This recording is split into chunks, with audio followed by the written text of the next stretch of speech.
usi Rau le piatakin boy patu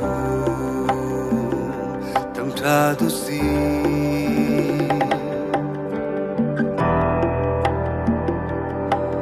Tam ta usi Rau le piatakin boy pa biak Sana sitang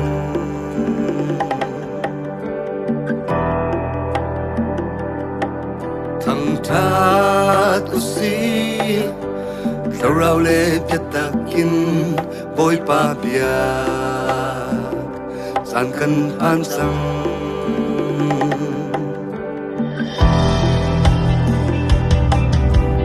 Tat usi Rau le piatakin boy pa tu Tat usi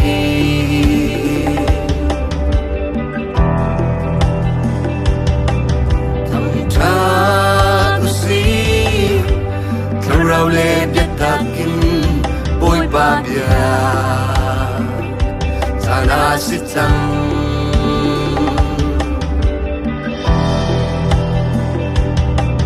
Thang tat usi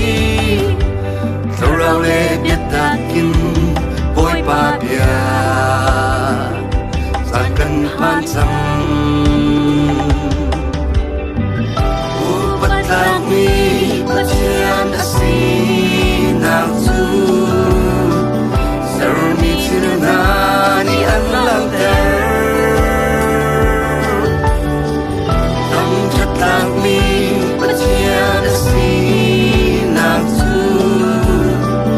Sermi cinani alang ter Sermi vial tena Boy baju thang thatu si Kan ome di lak chua im Bi pun vial tena Boy baju thang thatu si Kan ome di lak chua im Rau le piatakin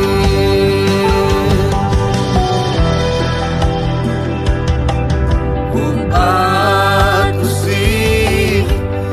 Naging akhat mi boy patu Upat usi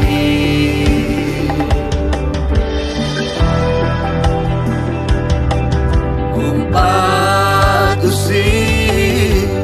Kim naging akhat mi boy patu Upat usi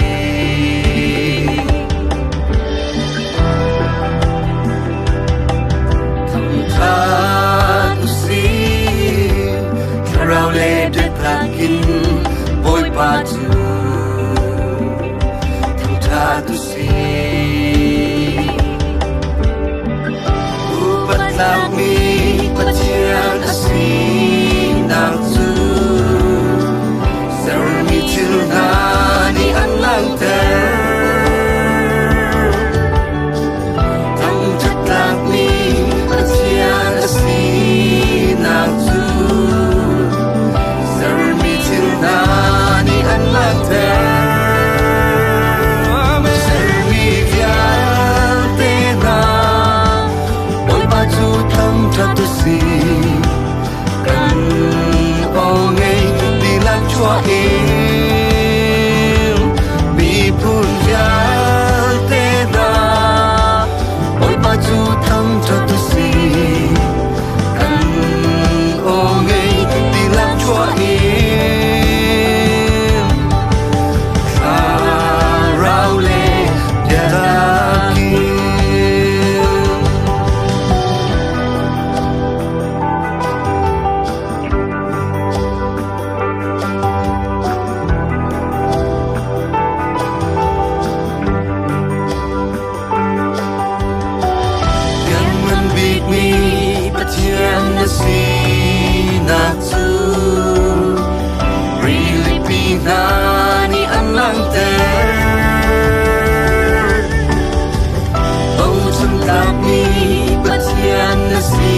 Tuhan lang ter na liangan na ang lang ter really pinani na tunang Tuhan lang ter na liangan na ang lang ter na tunang ang lang ter.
Tuhan lang ter na sunpar na kan lang ter terlian minuni na tunang Tuhan lang ter na sunpar